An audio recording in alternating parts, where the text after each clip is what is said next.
Diplômé des beaux-arts et design de l'université Kenyatta de Nairobi, Evans Ngure a lentement développé un intérêt pour la collecte d'objets usagés, en particulier les jouets et les appareils électroniques, et leur transformation en de magnifiques objets d'artisanat.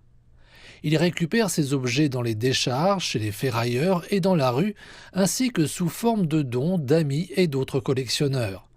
Il les utilise pour créer de magnifiques œuvres d'art chez lui, dans son atelier.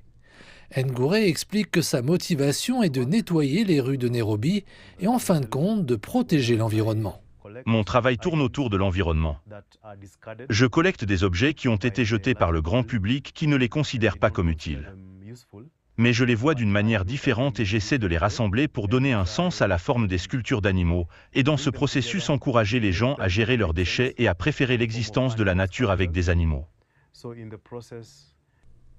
Plus tard, après avoir perfectionné la peinture et la sculpture, il a commencé à ajouter des objets à ses pièces en les combinant avec des déchets mélangés, ce qui a finalement évolué vers des collages et des sculptures. Si on regarde les statistiques d'Afrique subsaharienne et d'Afrique en général, les déchets électroniques sont les matériaux les moins recyclés. Ce que je fais peut donc être un catalyseur pour encourager plus de gens à recycler principalement à la maison. Nous devrions commencer à trier les déchets de sorte que lorsque les gens viennent les collecter, ils soient faciles à recycler. Ce qui a commencé comme une entreprise individuelle attire maintenant d'autres passionnés de l'environnement. Ils font équipe avec lui pour créer davantage d'objets recyclés. Ça aide au recyclage et surtout, nous créons quelque chose de nouveau à partir des déchets et surtout, nous assainissons l'environnement.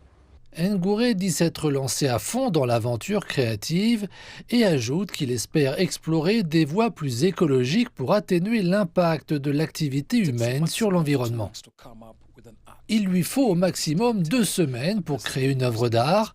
Sa clientèle se compose essentiellement d'expatriés, de personnes aisées et de ceux qui peuvent s'offrir ces œuvres.